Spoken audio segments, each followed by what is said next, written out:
Numerology 101.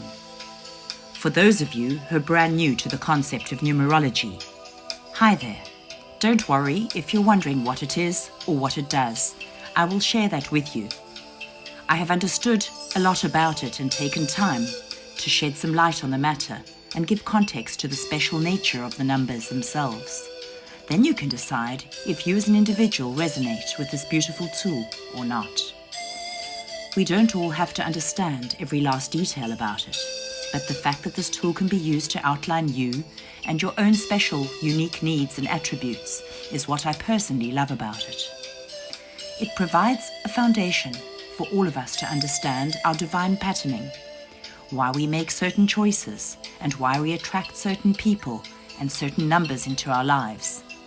Numerology can be seen or understood as a divine code that has been used for centuries to help define patterns and play out in certain events. Why we are attracted to that place at that time, and how this works on the basis of the numbers. Numerology ultimately teaches us about ourselves, our loved ones, and our families. It explains why we do or why we do not connect with certain people, why we attract certain situations to ourselves based on our own personal lessons. It helps to define why we are unique and special, why perhaps we are soulmates or mirrors for each other, and sometimes why a karmic lesson or connection exists between certain people, and why a lesson of that sort arises.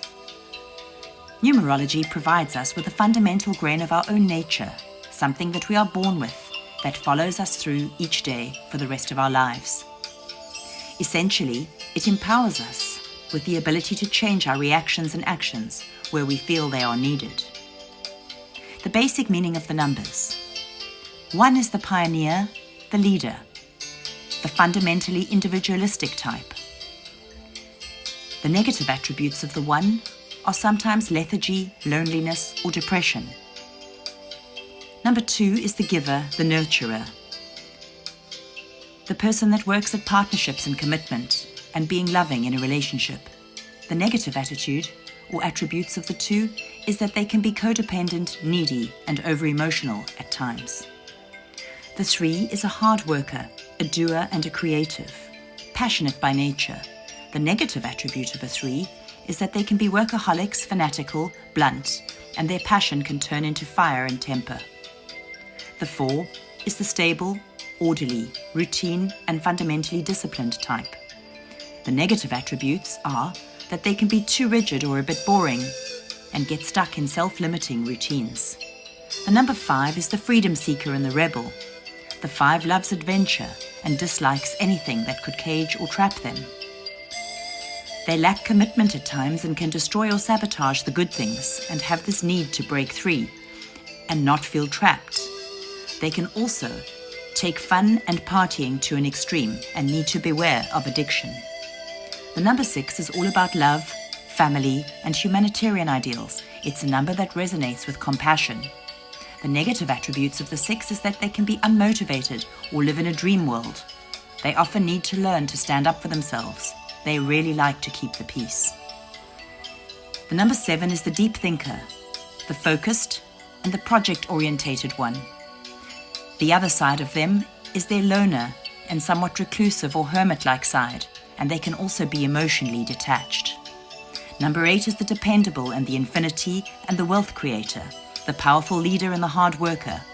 The negative attribute of the 8 is that it can be obsessive and shallow, and they can work purely for material wealth and value very little else. The magic 9 is the person that believes that the world is their oyster. It is a number of magic and achievement.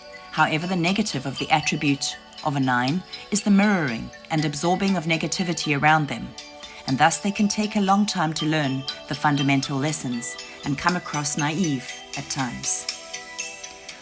So when I do an analysis, I take the numbers and I look at both the outer and the inner aspects of each number. I look at all the situations and balance all the aspects. I look at each person, the negatives and the positives, or the outer and the inner. And in fact, it is done with no judgment. The aim of numerology is just to understand us and put us on our journeys and let us work through things at our own pace. It is an incredible tool and unique, and I hope that you can enjoy it. Thank you for listening. Lauren.